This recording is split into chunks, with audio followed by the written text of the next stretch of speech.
Bueno, bienvenidos. Esta es la primera de las conversaciones que FEDIAP quiere hacer con una serie de amigos para que nos conozcamos, para que charlemos un poco respecto no solamente al tema de la educación, y bueno, también vamos a estar con algunos actores del sistema productivo, pero en realidad queremos sentarnos un ratito a charlar con estos amigos, como decíamos, para que nos cuenten desde dónde arrancaron, cuál es su mirada que tienen hoy también sobre el tema de la educación, pero un poco la historia de vida, porque es lo que construye al hombre y es lo que de alguna manera después marca sus acciones. Y nos pareció muy interesante poder arrancar con un amigo que todos conocemos, que todos valoramos, que queremos, que es Ricardo el Gato Peter. Así que, Ricardo, buen día, te damos las gracias y te damos la bienvenida a estas conversaciones con FEDIAP. ¿Cómo estás? Buen día.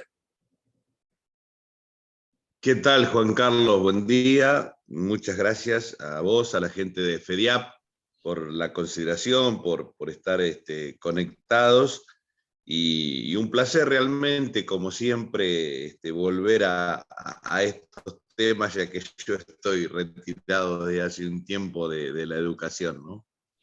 Bueno, lo que queremos siempre es arrancar, que se tomen unos minutos nuestros invitados para contarnos de dónde vienen, ¿no? Es decir, dónde nacieron, digamos, cómo fue su niñez, dónde estudiaron, y después vamos a llegar un poco al tema de la educación y al tema de lo que están haciendo, de lo que hicieron. Así que bueno, muchos te conocen porque Ricardo tiene distintas facetas, pero por ahí es interesante que nos podamos tomar un par de minutos para conocer un poquitito más de tu vida ahí. Bueno, sí, yo tengo 67 años y soy nacido en el oeste de la provincia de Buenos Aires, en Carué, zona del lago Epecuén, y nieto de chacareros, de pequeños chacareros del oeste bonaerense, de aquellas viejas chacras de antes, donde cada chacra, decimos nosotros, era un sistema diverso de producción de alimentos sin saberlo, ¿no? Ujú. Y estudié en una escuela agraria, estudié los 4 primeros años en una escuela agraria de Rivera, que está ahí mismo, casi en el límite con La Pampa, una colonia judía. Y en aquellos años, para terminar, la escuela no tenía el ciclo completo, así que para terminar la formación secundaria, fui al partido de Mar Chiquita, ahí cerca de Mar del Plata, la escuela de Coronel Vidal, la escuela Nicanor Ezeiza, donde yo me recibo como bachiller agrario, se llamaba en esos años. Me recibo como bachiller agrario. Y bueno, acto seguido entré en la Facultad de Veterinaria de La Plata, donde hice la carrera de veterinario. En el medio hice mi servicio militar en Comodoro Rivadavia, en el año 76, pero bueno, hice la carrera con el único cortando ese año que fui a hacer que estuve bajo bandera, y me recibo de veterinario. Y enseguida, cuando empecé a trabajar de veterinario, volví a ese pueblo, Rivera, a ser veterinario de una cooperativa de tamberos, pero de inmediato, en paralelo, me puse a dar clases en la escuela agraria donde yo había estudiado. Además de por ganar un mango, seguro por una intención de devolver un poco de lo que había recibido, de aquel ambiente de las escuelas, donde éramos pupilos, como se decía antes. Y, y bueno, y estuve ahí nada más que un año, porque después me vine a Las Flores, que es donde vivo en la actualidad, y desde entonces, aquí en el centro de la provincia de Buenos Aires, un pueblo un poco más grande, para ser director de la Escuela de Las Flores. De la Escuela de Las Flores fui director 7 años. Eh, Después fui inspector de escuelas agrarias en la provincia de Buenos Aires durante años, y estuve en La Plata, primero como subdirector de educación técnico profesional, creo que se llamaba en ese momento, y finalmente los últimos 4 años fui el primer director de educación agraria que tuvo la provincia, porque en épocas del ministro Porto se creó la Dirección de Educación Agraria, cosa muy celebrada por nosotros, y bueno, ahí tuve la posibilidad de hacer 4 años y después de eso ya me jubilé. Mm. O sea, es celebrada por ustedes y además, como siempre nosotros decimos, mirada por el resto de las jurisdicciones, porque en un país que depende tanto de su producción agroindustrial, es bastante raro. A mí me ha tocado, por suerte, por el trabajo y por la vida, viajar y encontrarte charlando con la gente que no hay bueno, no a nivel nacional, esto lo hemos hablado nosotros a lo mejor miles de veces con vos, Ricardo, pero en las otras jurisdicciones no encontrás una dirección de educación agraria. Y es raro eso, porque en realidad la Argentina depende mucho, no solo de su producción agroindustrial, sino que además tiene muchas escuelas agrotécnicas. Es un tema que los que están afuera de la provincia de Buenos Aires, te aseguro que lo miran con cierta, no sé si existe, viste que te plantean esto de la envidia blanca o de la envidia buena, no sé si es eso, lo miran con envidia, pero miran con cierta admiración de que más allá después de las políticas y de las cuestiones institucionales, que haya una dirección de agraria. Una pregunta que a mí siempre me gusta hacerle a la gente que justamente se empapa en el tema y se mete de lleno en lo que es la modernidad, es si vos te acordás, ¿cuál fue el momento, por qué vos te decidiste que, digamos, teniendo una profesión como veterinario, ibas a dedicarle mucho tiempo a trabajar en la educación agraria?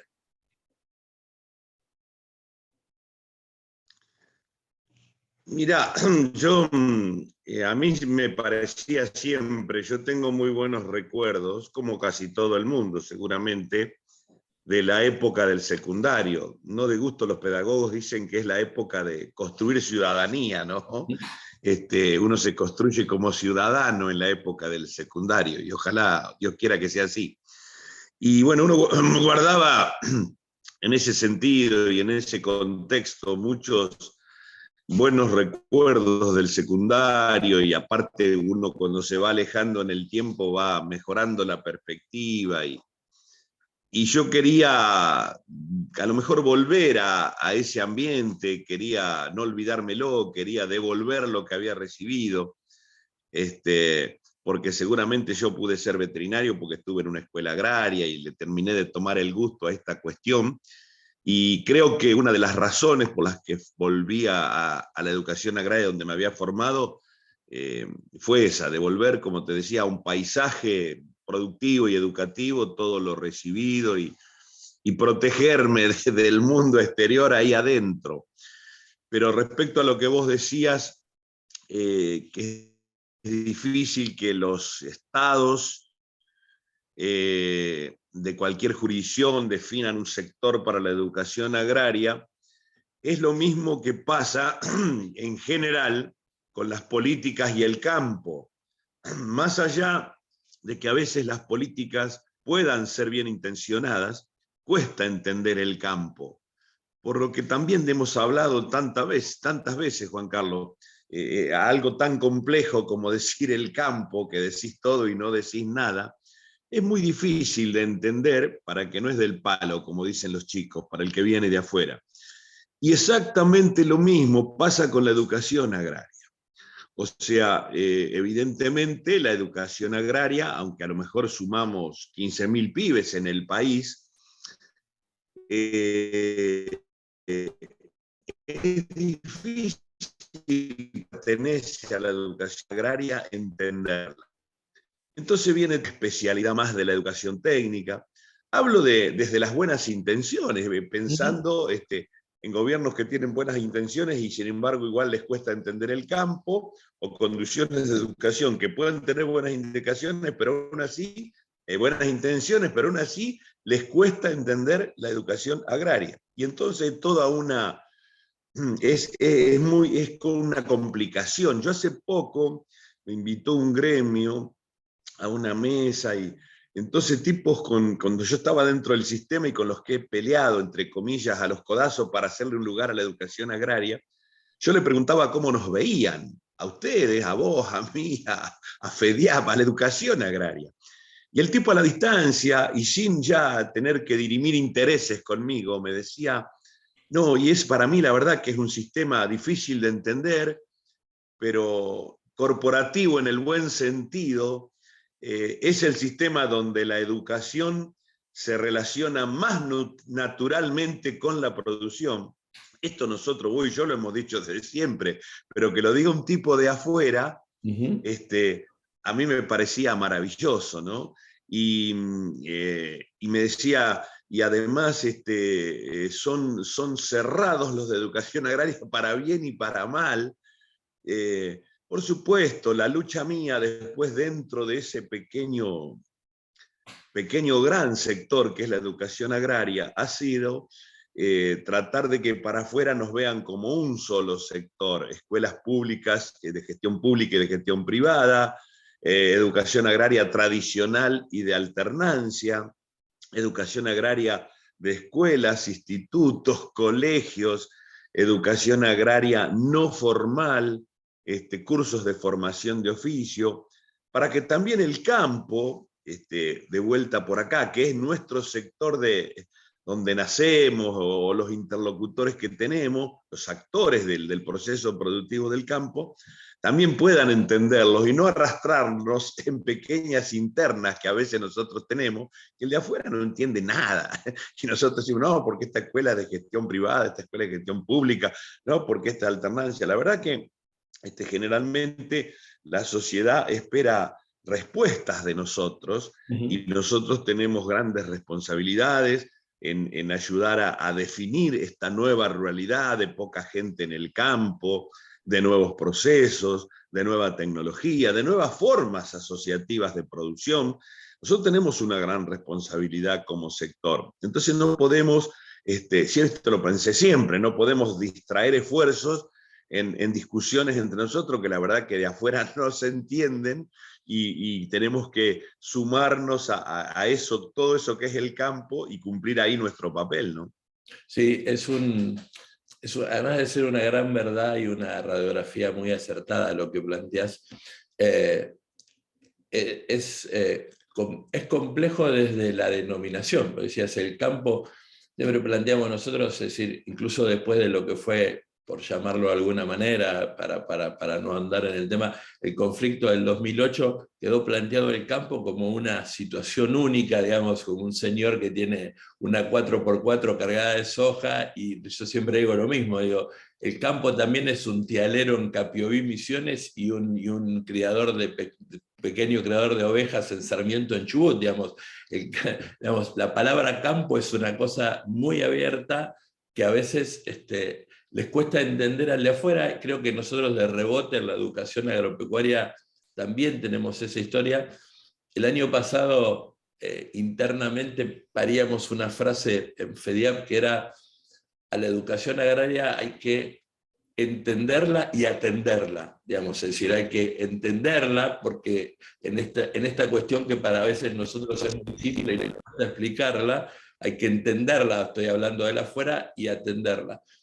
Y es cierto que, y bueno, y por eso no tenemos, por supuesto, toda la verdad.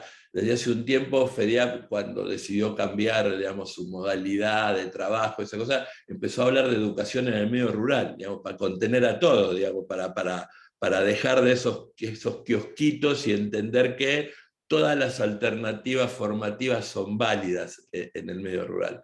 Y sobre todo por lo que decías recién, ¿no? Y yo, que te vengo escuchando de hace muchos años, por suerte, esa historia de poder darle a los chicos las herramientas para que, si ellos quieren, se puedan quedar en el medio rural. Si quieren, si ellos consideran de que pueden hacer su vida, de que pueden arraigarse, de que puedan generar un trabajo, que puedan formar una familia. ¿Lo ves muy distinto de hace 20 años ahora, esas posibilidades que tienen los chicos, o no? Posiblemente y lamentablemente la educación argentina se ha venido degradando y nosotros en educación agraria no somos la excepción. Y por malas gestiones, por no entenderte lo que pasa, por no considerar la educación un tema de agenda urgente, y bueno, y en los últimos años la pandemia y todas las coyunturas que uno le quiera agregarle. Yo a veces cuando me invitan a hablar a algún lugar, viste que cuando te pones viejo te invitan a conversar en todos los lugares, trato de resumir la educación agraria o este concepto de ustedes, de FEDIAP, de educación en el medio rural, que me parece muy piola y muy actual. Yo trato de hacerlo en 140 caracteres, en un tuit. Entonces digo, esta educación agraria fue pedida o soñada por Manuel Belgrano, fue desarrollada por los religiosos, fue fortalecida por los agrónomos, fue formalizada por los pedagogos, fue revisada por los sociólogos y es demandada por los empresarios, ¿no? Entonces después, si vos querés, podemos hablar 2 días de cada uno de esos Sí, totalmente. subtítulos. Pero esa es más o menos la síntesis. Después el otro día me decía un tipo, ¿cómo? Y los veterinarios no. Los que primero se metieron con la educación agraria fueron, y está hablando un veterinario, ¿no? Fueron los agrónomos. Después los veterinarios nos fuimos arrimando a la educación agraria, enhorabuena, y a lo mejor hasta como una supervivencia, porque antes, si no, cuando nosotros éramos jóvenes, por ahí el veterinario en los pueblos del interior, en las ciudades, tenía una vida un poco más fácil económicamente, o sea, vendía vacunas, qué sé yo. Después fue cambiando el rol, y a Dios gracias a los veterinarios, que también tienen una mirada muy interesante a veces sobre los procesos productivos, se arrimaron. Pero a mí me gusta mucho esto, y siempre he discutido también con algunos sectores, eso que vos decías, que se quede en el campo si quiere, porque también uno se pone muy contento cuando el hijo de un trabajador rural, y a lo mejor por las herramientas que nosotros le arrimamos, nosotros digo como sector, después se recibe de médico, ¿no? O es Claro, músico. sí, sí, Porque eso también es un logro de la educación en el medio rural, ¿viste? Que a totalmente. veces se nos ha escapado. Decimos, invertimos en la formación de este chico y se fue. No, pensémoslo de otro lado. Además de dar tantas cosas el sector, el campo, como venimos diciendo, ha dado un médico más que viene de una formación rural. A mí esto siempre me pareció interesante, aunque por ahí a veces desde una mirada más economicista no se le ha dado bolilla, ¿no? ¿No? Y me haces acordar en aquella complicada época de la Ley Federal de Educación, con el tema de la EGB, el polimodal, teníamos un director en Santa Fe que, bueno, nosotros en el 9º año, ¿te acordás que, bueno, los chicos definían después cuáles eran las modalidades que llegaban? Y en el 9º año, que tenía un grupo de, no sé, 35 pibes, una cosa sobre el estilo, de pronto, al mostrarle las distintas modalidades que tenía, estaba en el sur de Santa Fe, una zona rica desde el punto de vista productivo, pero con muchas alternativas también, le quedaron la mitad de los chicos, porque le mostraron, entonces algunos decidieron ir a un industrial porque les parecía que querían hacer tal cosa, o un bachiller porque era abogado, y me acuerdo que ese director, ya jubilado, dijo, hicimos las cosas tan bien que nos quedamos con la mitad de los pibes. Lo decía amargado, le digo, no, la hicieron muy bien, porque le pudieron mostrar a esos chicos que hay otras alternativas, que es probable que ellos puedan armar su vida independientemente de donde haya nacido, porque no es un castigo nacer en el campo o no es un estigma ser hijo de productor o de trabajador rural, ¿no? Eso que a veces queda de que, bueno, porque también nosotros lo hemos padecido, seguramente vos lo has padecido, de que a la escuela agraria, sobre todo si tenía internado, era la resaca lo que venía, ¿no? Los que quedaban de fuera del sistema en el pueblo, en otro lado, eran los que aparecían en nuestra escuela, cosa que no era cierto, poder ser una parte, pero nuestra escuela también es una constructora de ciudadanía, una constructora de valores, un lugar donde no solamente se forman técnicamente, sino que también la personalidad se forja mucho en esos lugares donde los chicos quizás desde muy chiquititos tienen que tomar responsabilidades que tienen en la casa.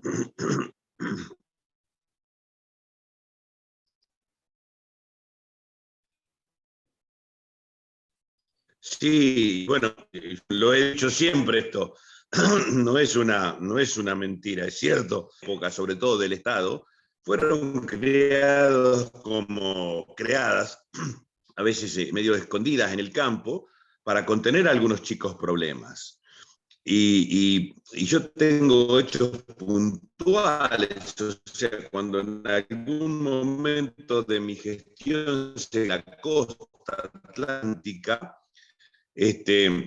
me decían, mirá qué duro lo que te voy a decir. Había mucho interés en los padres en tener internado o residencias, como se montón de padres separados, que les era piola a los dos papás, al papá y a la mamá, tener el chico en una escuela en la costa para irlo alternativamente a ver. Y esto es cruel, pero hay que decirlo, porque nosotros, yo no lo digo sin estigmatizar, porque yo soy producto de esos internados. Yo egresé de una escuela de esas, Yo también. donde venían alumnos sudamericanos, muchos venezolanos en aquellos años, de difícil inserción en las sociedades nuestras. Había como directores de las escuelas muchos también hermanos de otros países de Latinoamérica, bolivianos, peruanos, que se recibían de agrónomos en esos años en La Plata y entraban entonces de asuntos agrarios, entonces ellos quedaban, como no tenían familia, no tenían inserción a veces en los procesos productivos, se iban a las escuelas, el ministerio los mandaba a las escuelas. Todos esos son factores que conspiraron a veces contra la inserción de las escuelas en sus comunidades. Pero hay que hacerse cargo, es parte de la historia, hay que hacerse cargo, está bueno que así haya sido, cada uno tiene su historia, pero a mí me gusta mucho esto que vos decías y decíamos por ahí del director que se queda con la mitad de los alumnos, porque en todo caso, y no es poca cosa, cuando la educación rural le ha dado un médico a la sociedad, va a ser un médico que va a entender de esta cuestión como empezamos hablando, y va a ser un tipo que va a llevar impregnada el alma de estos paisajes productivos que a nosotros nos han cobijado, que a nosotros nos han formado y nos siguen formando, y va a tener estos valores, va a estar construido en estos valores que nosotros hemos preconizado, como decía el amigo Gerardo, la ciudadanía rural, ¿no? Que es el agregado de valor con la elaboración de alimentos seguros, el arraigo, el agregado de valor en origen. Pero vos me hablabas de Santa Fe y yo creo que cuando ahora a veces me siento en la necesidad de definir esto que es el campo, que es todo y no es nada, que es como se dice desde la ciudad, como se decía más allá de la General Paz antes, ¿no? Sí, más allá de la General Paz está el campo. Pero yo creo que hay que mirar mucho el modelo productivo sobre el que se desarrollaron provincias, sobre todo en la región pampeana, en la región central del país, como provincias como Córdoba o Santa Fe, el modelo que desarrollaron en su supervivencia los piamonteses, decir cómo era el proceso y cómo sigue siendo en muchos casos. Un pedacito de tierra, algunas herramientas, la cultura del trabajo, rezar para que llueva y el ahorro como emblema. En esos 5 pilares por ahí se basaba el proceso agrícola, ganadero, si querés, agropecuario, de la región central del país. Después tenemos otros ambientes productivos porque nuestro país, a Dios gracias, es diverso y amplio. Pero eso es lo que a veces deberíamos entender desde las políticas y dentro de las políticas, la política educativa, ayudar a entender a la educación agraria. Y vos si mirás, esto sigue siendo así a través del tiempo en estas provincias. Yo sé que hoy hay otros paradigmas de producción, que importa más el conocimiento que la tenencia de la tierra. No vivo en un termo, eso lo sé, pero está bueno mirar cómo se desarrolló esa cultura gringa, esa cultura chacarera, porque me parece que de ahí tenemos que abrevar, de ahí viene lo de la elaboración de alimentos. La agricultura empezó en Santa Fe, no en la provincia de Buenos Aires. Empezó en el departamento Las Colonias, el primer arado lo hace Luis Tabernique en Esperanza. Entonces, todos los fabricantes de cosechadoras que tenemos en la cabeza son de Santa Fe. Loceno, de Niero, Drueta, Bernardín, de las viejas máquinas, Rotania, Basali. ahora no me sale, el de firmar Basali. Basali. Claro. O sea, vos fijate que son santafesinos, y yo siempre miré esos procesos, ¿viste? Digo, esta es la historia. Y me parece que a veces, y lo digo presuntuosamente, también los gobiernos de todas las jurisdicciones deberían mirar esto, ¿no? Eso a veces se refleja también en las escuelas. Hace poco, con una reunión con algunas autoridades nacionales, planteaban si había algún tipo de escuelas que uno quería marcar como, no como de punta desde lo tecnológico, sino desde de cómo es la vinculación con el medio. Y nosotros, por ejemplo, siempre hablamos, recién hablabas de la cultura piamontesa, de cómo, por ejemplo, los salesianos de Viñó han planteado su sistema.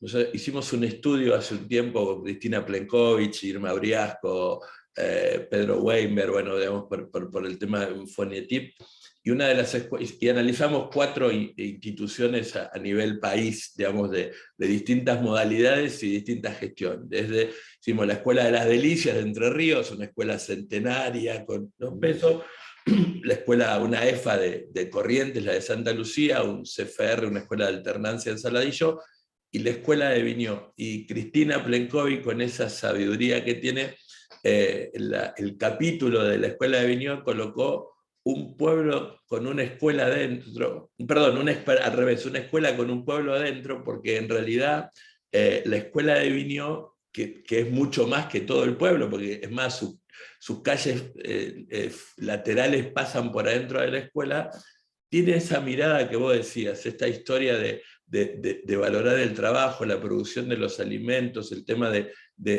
tener la gente muy cerca, de que los docentes estén permanentemente relacionados no solo con la familia, sino con lo que pasa en los entornos. Y eso no se enseña en un curso, digamos, eso se viene en el ADN de lo que ha pasado a través de las distintas generaciones. No te quiero robar mucho más tiempo. Contabas hace un ratito que en una de esas reuniones que te invitan, cuando te encontraste con algunos, te caracterizaban el sistema educativo. Es cierto que somos unos sobrevivientes, que en las épocas más duras nos metimos para adentro, y yo creo que por eso sobrevivieron muchas escuelas en los momentos más álgidos, cuando fueron las reformas educativas que no nos ayudaban. Si yo te propongo un juego de cerrar los ojos y soñar cuál fuera en estos momentos un sistema educativo agrario ideal que deberíamos tener en general en la Argentina, o en particular en los lugares que vos conocés, ¿cómo sería ese sistema educativo?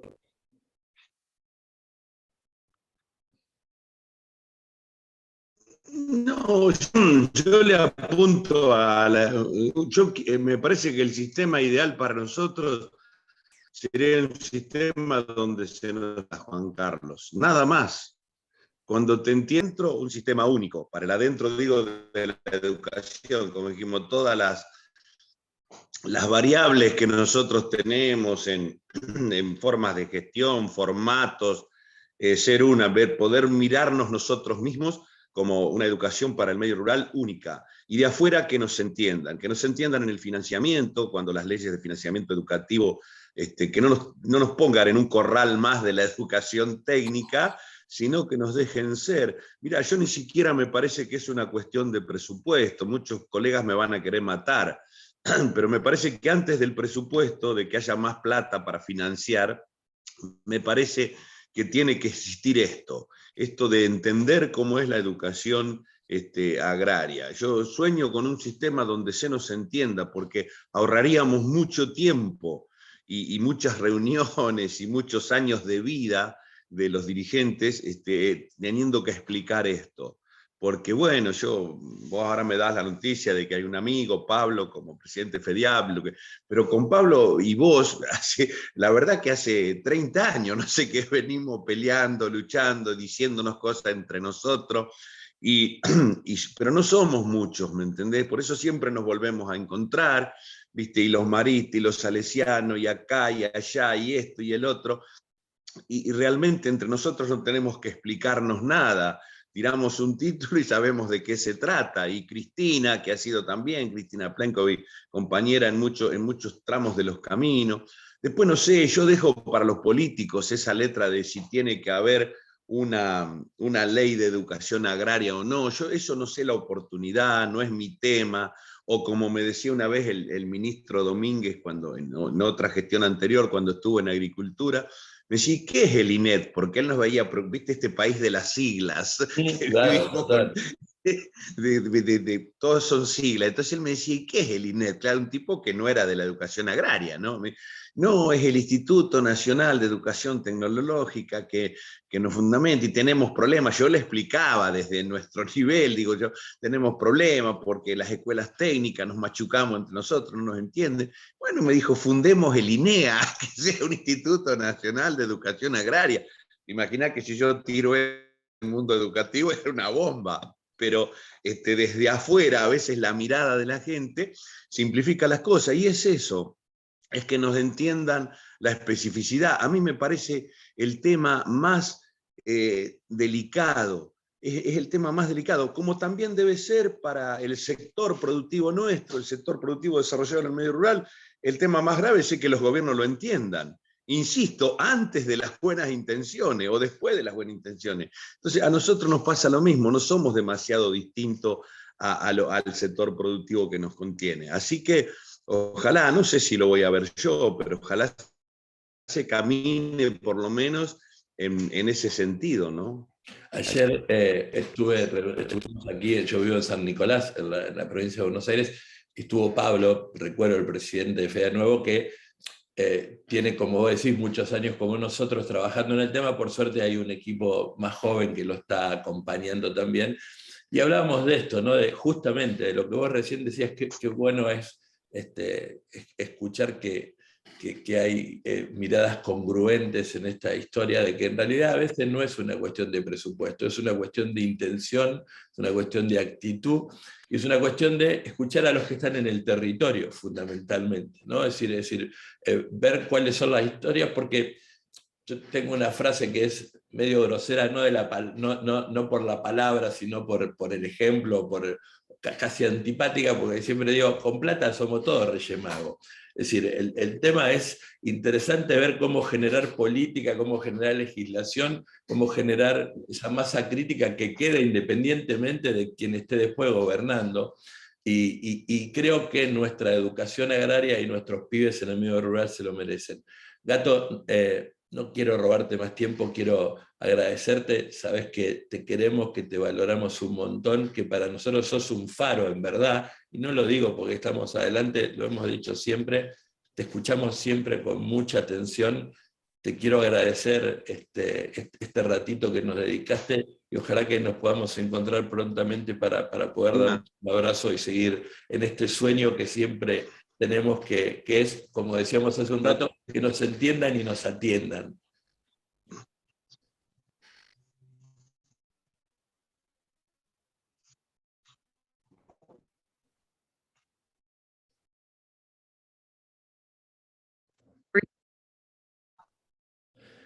Me cortó recién, pero no Te importa. agradezco mucho Sí. te agradezco mucho la comunicación, un saludo grande a la gente de FEDIAP, mi reconocimiento de siempre por tu laburo. Juan Carlos Bresci es FEDIAP, así decimos siempre nosotros. Y bueno, un saludo grande para Pablo, para su equipo. Muchas gracias por la lucha de tantos años y también por haber sido muy considerados conmigo cuando me tocó transitar la función pública y haberme acompañado y habernos entendido con tanta facilidad. Te mando un abrazo grande, saludos a la familia. Y Dios mediante, mientras Dios lo disponga, nos seguiremos cruzando, hasta que haya otros mejores reemplazándonos, ¿no? Ojalá que sea pronto. Un abrazo grande, Gato, y gracias por participar en estas conversaciones con FEDIAP. Chao, Juan, chao.